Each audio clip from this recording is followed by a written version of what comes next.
이 시간 우리 다 같이 하나님의 말씀 보시겠습니다. 하나님 말씀은 빌립보서 4장 1절로 9절까지 있는 말씀이 되겠습니다.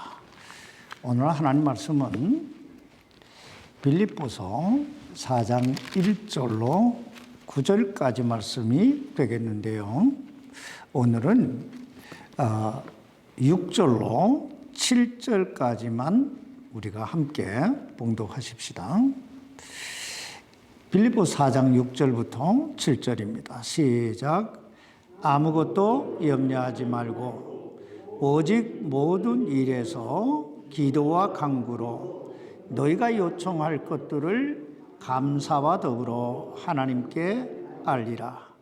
그리하면 모든 이해를 뛰어넘는 하나님의 평강이 그리스도 예수님을 통해 너희 마음과 생각을 지키시리라. 아멘. 기도하십시다. 살아계신 하나님 아버지, 하나님께서 우리를 이처럼 사랑하사 이렇게 하나님을 예배할 수 있는 이 자리, 이 은혜의 보좌 앞에 우리를 인도해 주셔서 감사합니다. 살아계신 아버지, 참 저희가 하나님을 믿는다 하면서도 얼마나 많은 부분에 염려하고 근심하고 하나님 말씀대로 살지 못할 때가 많이 있는지요. 이 시간 다시 한번 우리의 심령을 붙들어 주셔서 아버지의 뜻대로 살아갈 수 있도록 오늘 말씀 안에서 성령 안에서 우리를 다스리시고 인도해 주옵소서. 연약한 종을 붙드시고 사용해 주시옵소서. 살아계신 예수님 이름으로 기도하옵나이다. 아멘. 여러분, 사람이 일생을 살아가는 데 있어 가장 많이 염려하고 근심하는 게 뭐라고요? 어떤 통계 자료에 의하면 사람이 일생을 살아가면서 가장 많이 염려하는 것은 첫째가 물질이고 둘째가 건강이라고 그럽니다. 사실 이 두 가지 문제는 우리가 일생을 살아가는 데 있어 떼놓을래야 떼놓을 수 없는 절대적 문제라고 할 수 있습니다. 왜냐하면 이 두 가지, 이 물질과 건강은 우리가 어떻게 살 것인가 하는 문제와 우리가 어떻게 죽을 것인가 하는 이 문제와 직결되어 있는 가장 기본적이면서도 가장 근본적인 문제들이기 때문입니다. 그러나 이 두 가지 문제는 우리 그리스도인들의 입장에서 볼 때 전혀 문제가 되지 않는 문제입니다. 왜냐하면 그리스도인이란 바로 이 두 가지 문제, 이 물질과 건강, 삶과 죽음이라고 하는 이 문제를 해결받은 사람들이기 때문입니다. 성경은 이렇게 말씀하고 있습니다. 한 번 죽는 것은 사람들에게 정해진 것이요 그 후에는 심판이 있으리니. 그렇습니다. 한 번 죽는 건 죄인된 인간에게 이미 정해져 있는 필연적 사건입니다. 그러나 우리 주님은 이렇게 말씀하고 있습니다. 나는 부활이요 생명이니 나를 믿는 자는 죽어도 살겠고 누구든지 살아서 나를 믿는 자는 결코 죽지 아니하리라. 여러분은 이 말씀을 믿습니까? 그렇습니다. 그리스도인과 비그리스도인의 차이가 바로 여기에 있고 부활이요 생명이 되신 예수 그리스도가 그 안에 있는 자와 없는 자의 차이가 바로 여기 있습니다.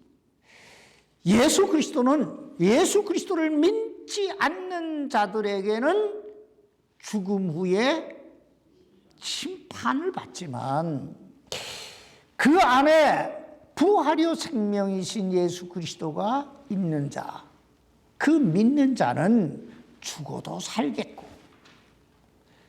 살아서 예수 그리스도를 믿는 자는 결코 죽지 아니할 줄 믿습니다. 이렇듯 그리스도인은 이미 이 죽음의 문제에 대해서 해결함을 받은 사람들입니다. 그러므로 그리스도인은 이 죽음의 문제 때문에 염려할 필요가 있을까요? 없을까요? 없습니다. 사람은 누구나 조금 더 오래 살고 조금 더 일찍 가고 하는 그 차이밖에는 없는 거예요.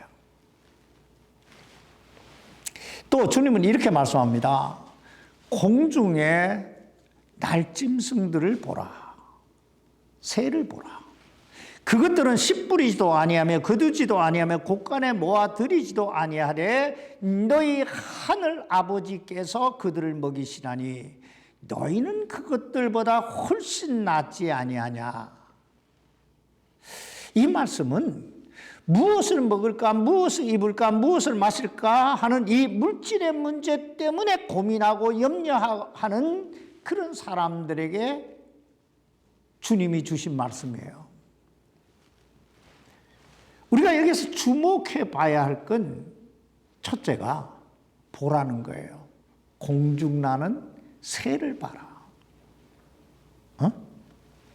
저들이 어떻게 사는가를 봐라. 둘째는 너희 하늘 아버지께서 그것들을 먹이시나니. 자, 무슨 말입니까? 모든 게 누구 손 안에 있다는 거예요? 하나님 손 안에 있다는 거예요. 세 번째는 너희는 그것들보다 훨씬 더 뭐예요? 귀하지 아니하냐, 낫지 않냐. 하나님께서 훨씬 더 그것들보다 너희를 더 사랑하신다는 거예요. 귀하게 보신다는 거예요. 그러므로 이 말씀을 요약하면 너희 하늘 아버지께서 어련히 너희의 모든 필요를 채워주시지 아니하시겠느냐 하는 거예요. 근데 왜 염려하느냐는 거예요.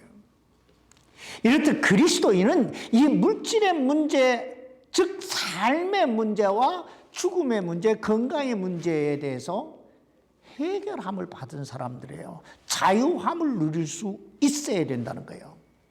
근데 문제는 내가 얼마나 그 하나님을 믿느냐 하는 것이고, 또 하나는 내가 얼마나 그 하나님의 말씀의 원리를 따라 살아가고 있느냐 하는 거예요.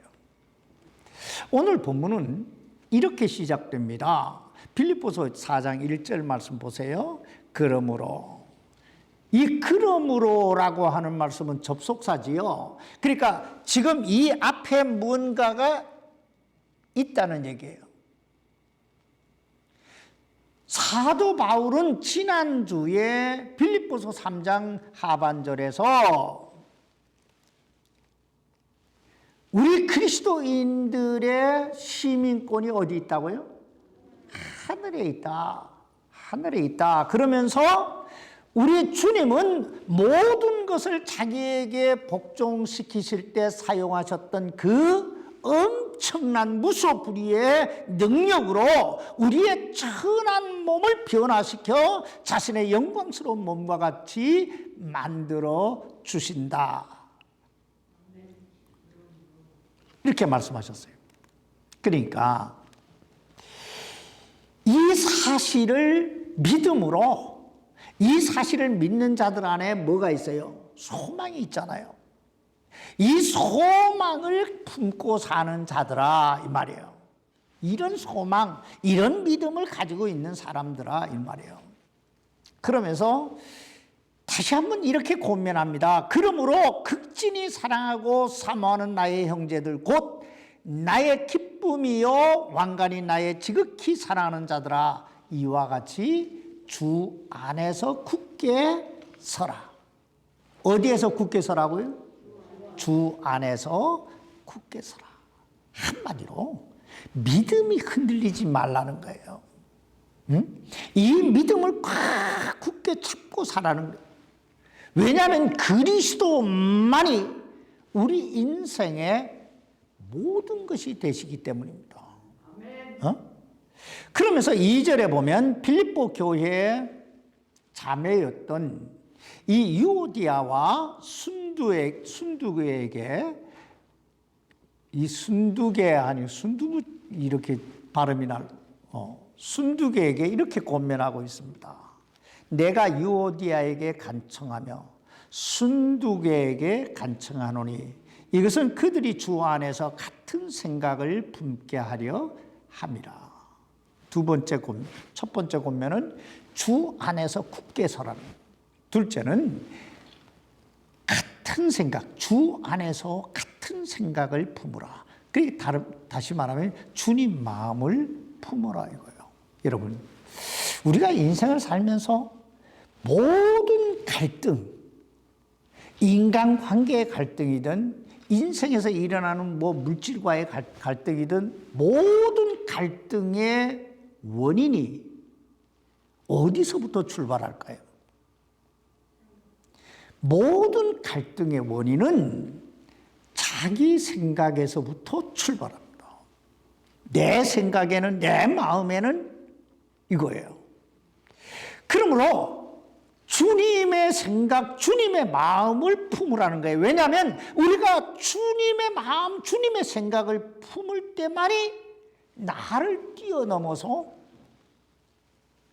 하나가 될 수 있기 때문이에요. 나를 뛰어넘을 수 있기 때문입니다. 그러면서 3절에 보면 또 이렇게 권면합니다. 또 참된 멍의 동료인 내게도 간절히 권면하노니 복음 안에서 나와 함께 수고하고 또 클레멘트와 나의 다른 동료 일꾼들과 함께 수고한 저 여자들을 도우라. 그들의 이름이 생명책에 있느니라. 여기서 우리들이 주목해 봐야 할 말씀은 도우라 하는 말씀이에요. 도우라. 이게 세 번째 권면입니다. 이 말씀 한마디로요, 그리스도인의 삶이란 서로 섬기고 세우고 도우며 살아야 한다는 거예요. 왜냐하면 우리 모두가 우리의 이름이 어디에 기록되어 있어요? 생명책에 기록되어 있기 때문입니다. 다시 말하면 우리 모두는 한 형제고 한 자매라는 거예요. 그래서 참 누가 아프다, 누가 좀 힘들다 하면 서로가 섬기고 도우려고 힘쓰고 애써야 된다 이 말이에요. 응? 그러면서 4절에 보면 항상 주를 기뻐하라, 내가 다시 말하노니 기뻐하라, 이렇게 권면하고 있습니다. 여기서 우리들이 주목해 봐야 할 말씀은 항상 주를 기뻐하라 하는 말씀이에요. 주를 기뻐하라. 이 말씀 한마디로 항상 주님과 올바른 관계를 맺으라는 거예요. 주님과 올바른 관계 속에 살아가라. 그리하면 기쁨이 넘치게 되리라 하는 것입니다. 왜냐하면 주님만이 우리 인생의 해결자이시기 때문입니다. 주님만이 우리의 인생의 해결자가 되신다. 그 다음 5절에 보면 절제하라 이렇게 권면하고 있습니다. 5절 말씀 보세요. 너희의 절제를 모든 사람이 알게 하라. 주께서 가까이 계시느니라. 여러분, 사도 바울은 왜 이 절제를 이야기하면서 주께서 가까이 계시느니라 이 말씀을 그 뒤에 하셨을까요? 여기서 절제라고 하는 건 다스리다 라는 뜻이에요. self control이요. 다시 말하면 자신의 생각이나 자신의 감정을 다스리라. 뭘로 다스려야 되냐? 주님의 말씀의 원리 안에서 다스리라. 그리고 주께서 가까이 계시느니라 하는 말씀은 주님의 재림이 임박했다 하는 뜻입니다. 여러분, 주님의 재림 하면 딱 떠오르는 생각이 뭐예요? 주님이 재림하신다 할 때 제일 먼저 떠오르는 생각이 뭐예요? 심판이에요. 심판이에요. 자, 그날이 오면 우리 모두는 그 주님 앞에 서서 지금까지 내가 살아온 그 삶에 대해 헤아림, 이 헤아림을 받게 될 것입니다. 그러므로 그 사실, 내가 주님 앞에 서서 참 내가 살아온 그 삶에 대해 심판을 받게 될 것이다 하는 사실을 늘 의식하고 사는 사람은 자신의 모든 삶에서 어떻게 될까요? 절제하게 되겠지요. 그러므로 사도 바울은 절제 뒤에 재림이라고 하는 말씀을 하신 거예요. 그리고 6절로 7절 말씀, 오늘 우리가 함께 읽은 이 본문에 보면 염려에 대해서 말씀하고 있는데, 오늘은 바로 이 부분에 대해 좀 집중적으로 생각해 보십시다. 제가 서론에서도 말씀드렸듯이 현대인들이 염려하는 가장 큰 문제가 있다면, 첫째는 물질이고 둘째는 건강입니다. 특별히 요즘같이 코로나 바이러스로 인한 이 팬데믹 현상 속에서는 더욱더 이 두 가지 문제가, 즉 물질과 건강이라고 하는 이 두 가지 문제가 우리의 삶을 압박해 올 때가 많습니다. 그런데 오늘 본문에 보면 그 누구보다도 이 물질의 문제, 이 삶의 문제와 이 건강의 문제, 이 죽음의 문제를 가장 심각하게 느끼고 있었던 사도 바울은 아무것도 염려하지 말고 라고 말합니다. 여러분, 사도 바울이 지금 어디에서 이 편지를 쓰고 있어요? 로마 감옥입니다. 그러니까 물질적으로 얼마나 궁핍했겠느냐 하는 거예요.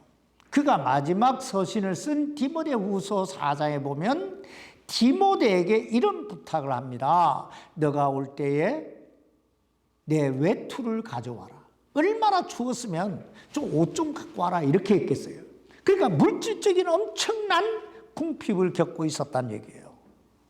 게다가 지금 재판을 앞에 두고 있는데 결국은 사형 언도를 받게 될 지경에 놓여 있는 거예요. 그러니까 물질과 건강, 삶과 죽음이라고 하는 엄청난 압박 속에 있었던 바울이 아무것도 염려하지 말고 라고 말합니다. 여러분, 우린 이 사도 바울의 이 메시지를 어떻게 이해하고 어떻게 받아들여야 할까요? 여기서 먼저 우리들이 생각해 봐야 할 건 염려란 무엇인가 하는 거예요. 염려란 뭐냐?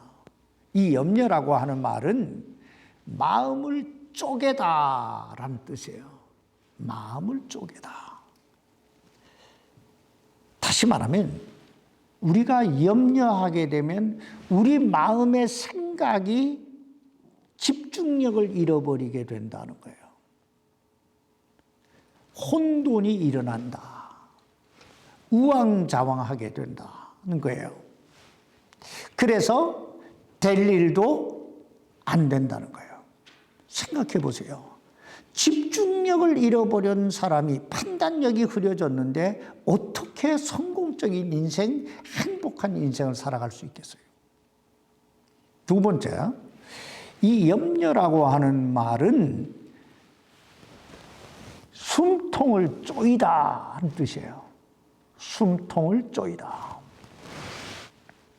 아마 여러분도 다 경험해 보셨겠지만 염려하게 되면 어떻습니까? 밤잠을 이루지 못하지요. 또 머리가 찌끈찌끈 아파옵니다. 그리고 밥맛도 없어집니다.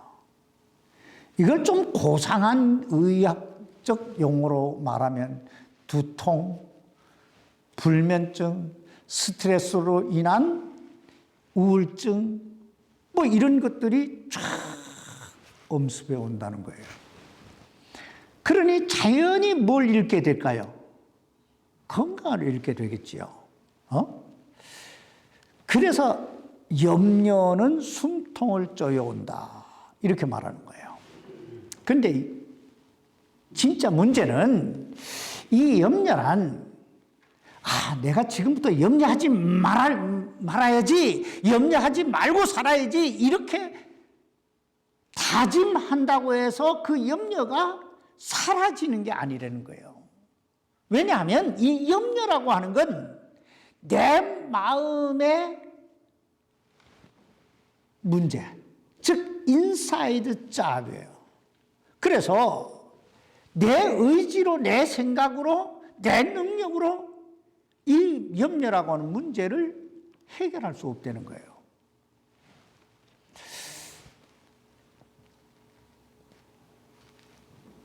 여러분도 아마 염려를 해보셨으니까 아시겠지만은, 이제 염려하지 말아야지, 잊어야지 하는데 어때요? 불쑥불쑥 밥 먹다가도 톡 올라오면 밥맛이 그냥, 잠자다가도 딱 생각이 나면 그냥 날밤을 새워요. 그렇다면 우리는 이 염려의 문제를 어떻게 뛰어넘어서 좀 더 기쁘고 행복하고 회복된 그 회복의 삶을 살아갈 수 있을까요? 사도 바울은 오늘 본문을 통해서 세 가지를 이야기하고 있는데, 오늘은 한 가지만 하고 다음 주에 두 가지를 하겠습니다. 첫째는 올바른 기도 생활을 습관화하라는 거예요. 어떻게 하라고요? 올바른 기도 생활을 습관화해라. 오늘 본문 여기 빌립보서 4장 6절 7절 말씀을 다시 한번 보십시다. 아무것도 염려하지 말고, 첫 마디가 아무것도 염려하지 말고예요. 오직 모든 일에서 기도와 간구로 너희가 요청할 것들을 감사와 더불어 하나님께 아뢰라. 그리하면 모든 이해를 뛰어넘는 하나님의 평강이 그리스도 예수님을 통해 너희 마음과 생각을 지키시리라. 우린 여기에서 이 올바른 기도란 뭔가 하는 것을 좀 배워야 되는데요. 첫째는 오직 모든 일에서입니다. 오직 모든 일에서. 여러분, 보편적으로 우리가 언제 기도합니까? 대부분의 사람들은 어떤 일이 벌어졌을 때 머리로 계산을 해요. 이건 내가 할 수 있나? 해결할 수 있나? 해결할 수 없나? 그리고 해결할 수 있는 건 내가 하고, 해결할 수 없는 것만 가지고 기도를 시작합니다. 근데 사도 바울은 뭐라고 말해요? 모든 일에서 기도하라고 말씀하고 있잖아요. 모든 일에서. 왜냐하면 사실 모든 문제는요, 아주 사소한 것에서부터 출발하기 시작합니다. 그래서 우리말 속담에 이런 말이 있잖아요. 천리길도 한 걸음, 티끌모아 태산이다. 이와 같이 우리 인생에서 일어나는 대부분의 문제의 출발은 아주 사소한 것에서부터 시작하는 거예요. 그래서 그 사소한 것부터 기도를 시작해야 된다는 거예요. 그래야 큰 일을 막을 수 있어요. 그래서 우리가 염려를 뛰어넘어서 정말 기쁘고 행복한 삶을 이루려면 오직 모든 일에서 주님과 함께 하는 법을 배워야 됩니다. 여러분 하나님 믿으세요? 그럼 여러분이 하나님을 믿는다라고 하는 그 증거가 뭐예요? 내가 하나님 믿는다. 그 증거가 뭐예요? 당신이 하나님을 믿습니까? 그러면 그걸 나에게 보여주십시오. 누군가 그렇게 말한다면 여러분은 뭘로 그걸 증명해 보이시겠습니까? 내가 하나님을 믿는다고 하는 건요, 첫째는 내가 하나님과 1대1로 만났다는 거예요. 내가 하나님과 1대1로 만났다. 인격과 인격으로 만났다는 거예요. 두 번째는 내가 하나님을 믿는다고 하는 건 내가 하나님과 늘 교제하고 있다는 거예요. 대화하고 있다는 거예요. 커뮤니케이션이 이루어지고 있다는 거예요. 세 번째는 내가 하나님을 만났다고 하는 건 내가 하나님의 말씀에 하나님의 뜻에 순복하고 살아가고 있다. 순종한다는 뜻이에요. 이걸 한마디로 말하면 나와 하나님은 하나다. 내 안에 하나님이 계시고 하나님 안에 내가 거한다는 거예요. 그러므로 내 안에서 일어나는 모든 일은 하나님과 나누는 거예요. 그래서 오직 모든 일에서 할 때 매일 every day 주님 앞에 나와서 기도 생활을 해야 된다는 얘기입니다. 미주알 고주알 하나님께 명상을 해보세요. 사실 이 염려라고 하는 건 생각의 차이일 때가 굉장히 많아요. 내가 생각을 이렇게 하면 엄청나게 큰 문제인데 내가 생각을 이렇게 바꿔버리면 아무것도 아닌 문제일 때가 얼마나 많이 있어요. 이렇게 바꾸는 방법이 뭐냐? 하나님께 아뢰는 거예요. 하나님께 아뢰는 거예요. 이게 첫 번째예요. 둘째는 기도하라 하는 거예요. 기도. 여러분, 기도가 뭡니까? 기도는 하나님의 하나님 되심을 인정하는 게 기도예요. 하나님의 하나님 되심을 인정하는 것이다. 여러분, 우리가 왜 하나님 앞에 나와서 기도합니까? 왜 하나님 앞에 나와서 기도해요? 결국은 이런 거예요. 하나님의 전능성, 즉 하나님은 못하실 일도 없으시고 못 이루실 일도 없으시고 못 고치실 일도 없으신 엘샤다이, 전능하신 하나님이시다라고 하는 사실을 내가 인정하기 때문에 그분 앞에 기도를 하는 거예요. 그러므로 기도란 하나님을 경배하는 거예요. 하나님을 예배하는 거예요. 하나님을 의식하는 거예요. 그러므로 기도할 때 제일 중요한 건 내가 지금 누구 앞에 서 있느냐 하는 걸 깨닫는 거예요. 내가 누구 앞에 있냐. 전능하신 하나님 앞에 내가 있다면, 그리고 그분이 내 기도를 들어 응답해 주신다고 하는 믿음이 있다면 뭘 염려할 게 있어요? 그러니까 염려가 내 안에 남아 있다는 건 내가 아직도 하나님에 대한 뭐예요? 믿음이 없다는 거예요. 믿음이 없다. 내가 하나님 앞에 서 있다면 진실해지고 간절해질 수밖에 없잖아요. 그래야 응답받을 수 있다는 거예요. 세 번째가 간구하라 하는 거예요. 이 간구라고 하는 말은 자신의 필요와 문제를 구체적으로 조목조목 진지하게 하나님 앞에 아뢰라 하는 거예요. 일반적으로 사람들은 말을 많이 해야 하나님께서 기도를 들으시거나 말을 잘해야 기도를 잘하는 줄 아는데 사실은 전혀 다를 수 있어요. 아니, 오히려 말을 많이 하거나 말을 잘하려고 하다 보면 기도의 본질을 벗어날 수 있어요. 제가 말은 안 하지만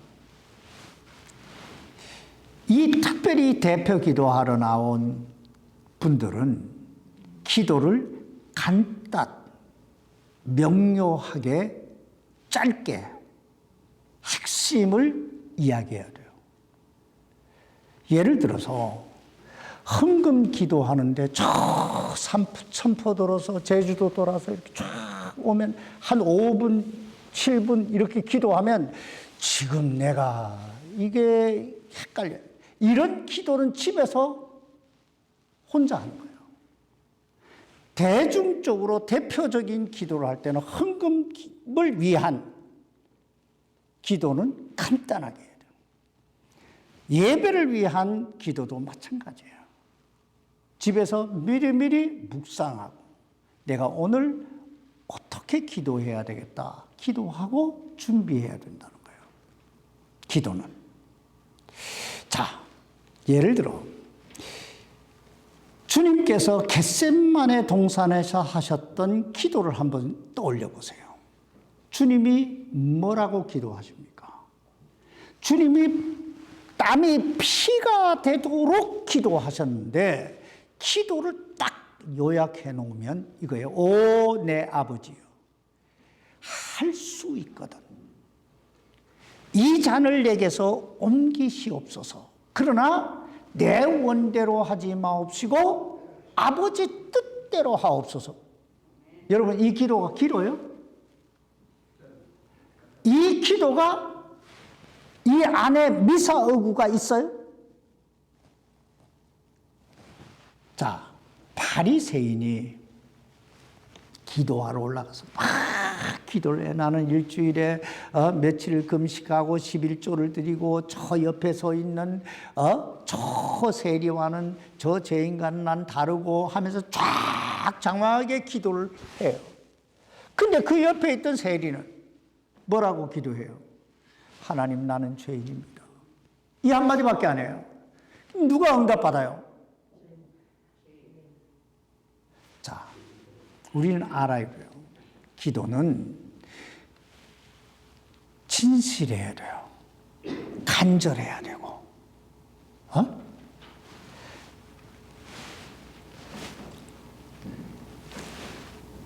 주님의 기도는 짧지만 미사어구도 없지만 그 안에 진실이 있는 거예요. 하나님의 뜻에 순복하겠다는 자세가 있는 거예요. 그러면 우리가 기도할 때 주의해야 할 건 마음이 담긴 기도를 해야 된다. 그냥 중언부언하고 막 횡설수설하지 말고 마음이 담긴 기도를 해야 된다. 이 중언부언이라고 하는 말은 같은 말을 반복하다라는 뜻이 아니에요. 마음이 담기지 않은 말을 되뇌이는 게 중언부언이에요. 예를 들어서 하나님, 내가 죽게 생겼어요. 지금 어떤 죽음의 위기를 느껴요. 그러면 하나님 살려주십시오. 100번 1000번 해도 이건 중언부언이 아니에요. 하나님, 내 병을 고쳐주십시오. 100번 1000번 해도 하나님 들으시는 거예요. 이건 중언부언이 아니에요. 왜? 그 안에 마음이 담겨 있고 간절하고 그게 진실이니까.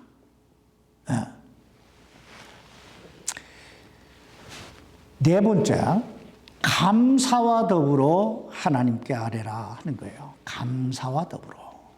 여기서 감사와 더불어 하나님께 아뢰라 하는 건 믿음으로 기도하라는 거예요.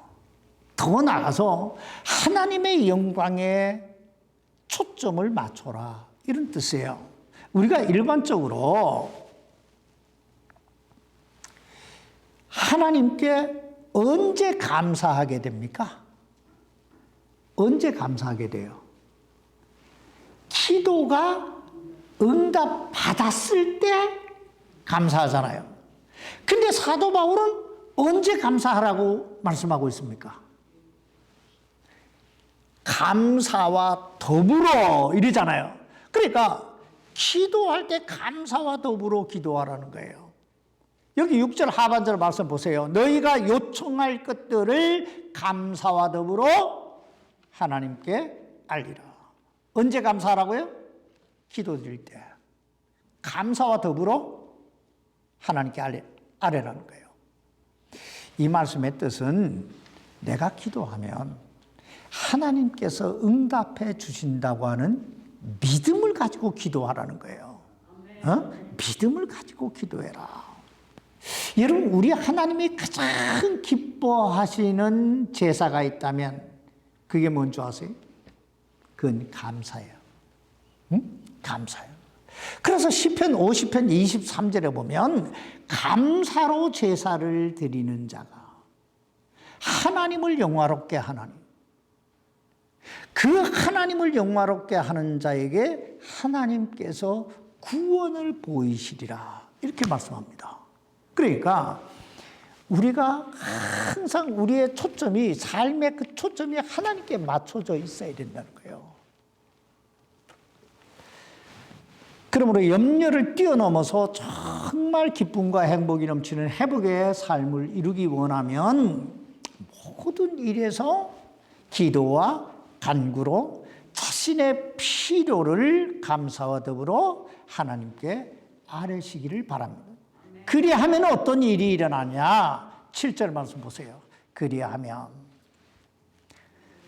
모든 이해를 뛰어넘는 하나님의 평강이 그리스도 예수님을 통해 너희 마음과 생각을 지키시리라. 여러분, 염려가 뭐라고 그랬어요? 염려가 뭐라고 그랬어요?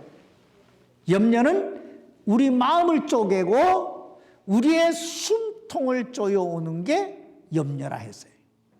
그러므로 여기에서 마음과 생각 속에, 우리 마음과 생각 속에 염려가 찾아오면 첫째, 될 일이 안 돼요. 둘째는 건강을 잃어버려요. 생각해 보세요.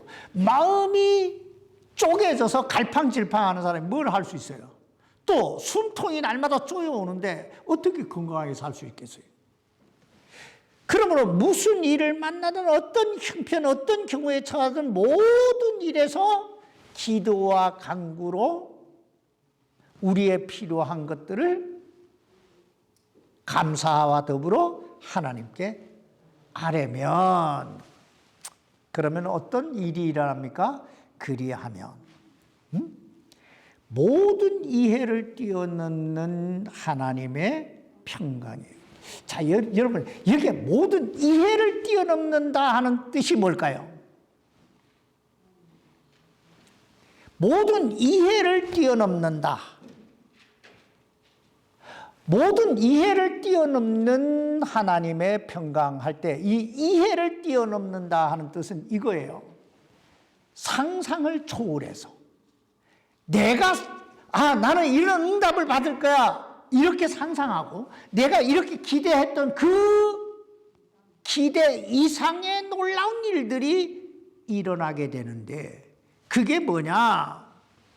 바로 마음의 뭐요? 평강이, 하나님의 평강이 그리스도 예수님을 통해서 내 안에 마음과 생각을 지켜주신다. 여러분, 우리가 기도할 때 누구 이름으로 기도해요? 예수님의 이름으로 기도하죠. 그래서 하나님이 그리스도 예수님을 통해 이렇게 말하는 거예요. 예수님을 통해서 하나님이 역사하신다. 그 다음에 찾아오는 게 뭐예요? 마음과 생각을 지키시리라 하고 다음에 찾아오는 건 잘 되는 일인 줄 믿습니다.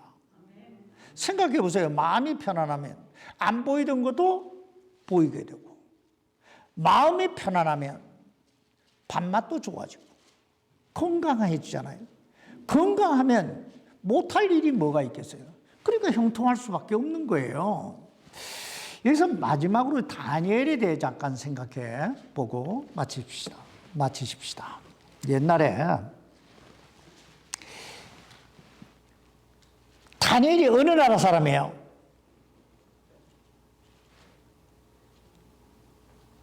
다니엘은 유대인이잖아요.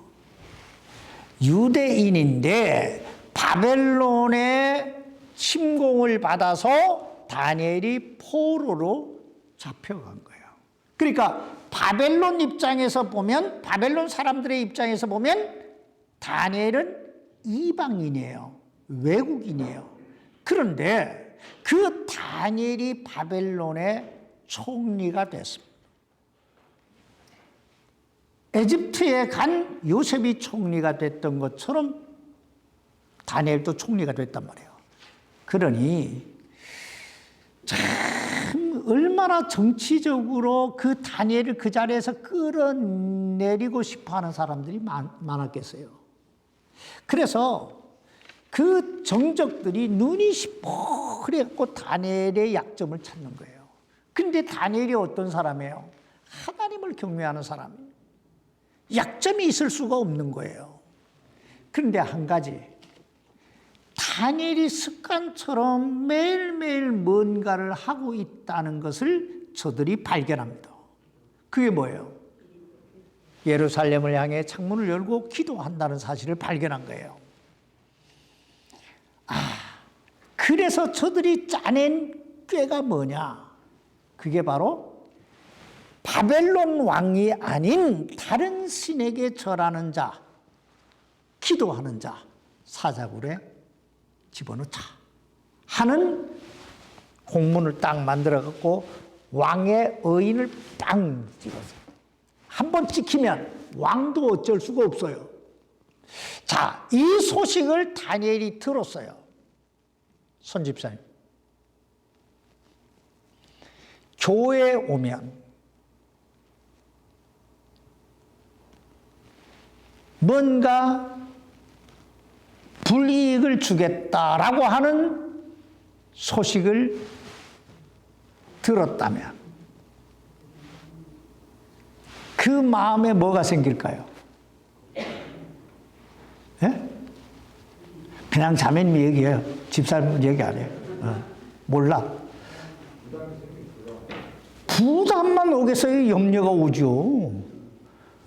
염려가 생길 거 아니에요.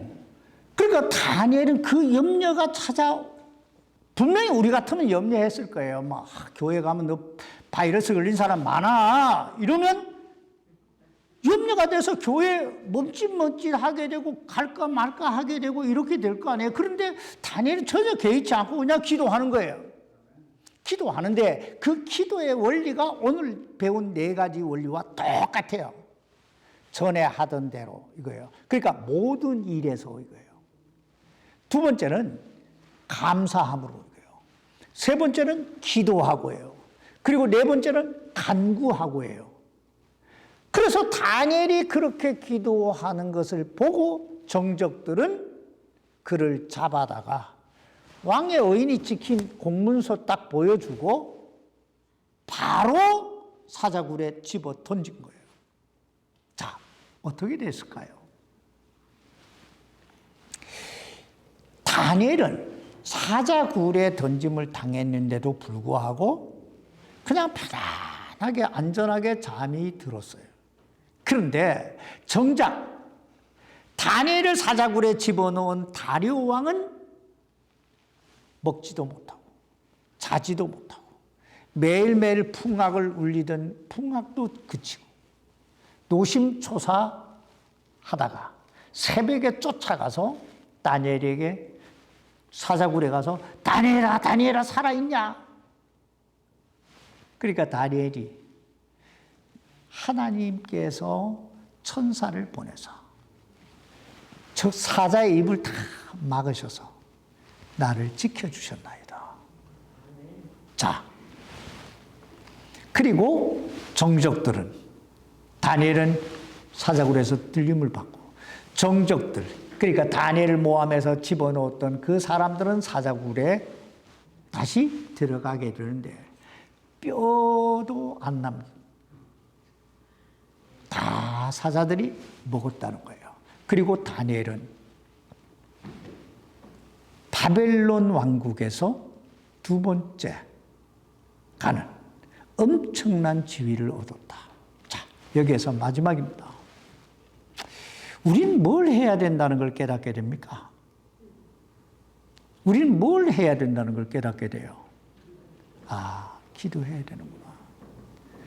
염려해야 되는 게 아니고 기도해야 되는구나.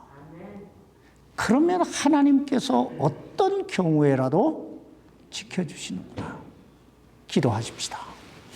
살아계신 아버지 하나님, 우리는 인생을 살면서 너무 많은 것에 욕심을 부릴 때도 있고, 그 욕심이 과해져서 염려할 때도 있고 근심할 때도 있습니다.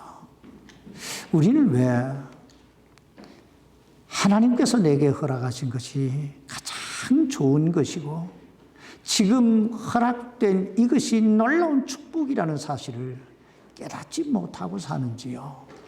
하나님, 우리로 다시 한번 우리 자신을 알게 하시고 하나님을 바라볼 수 있는 믿음의 눈을 열어 주시옵소서.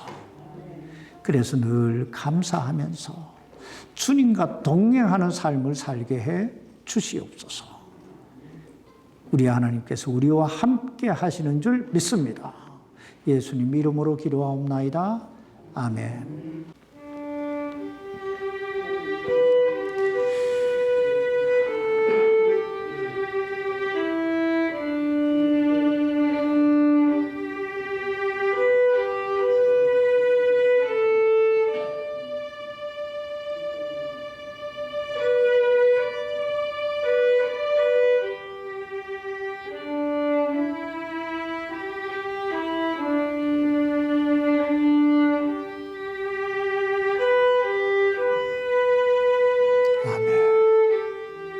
아멘.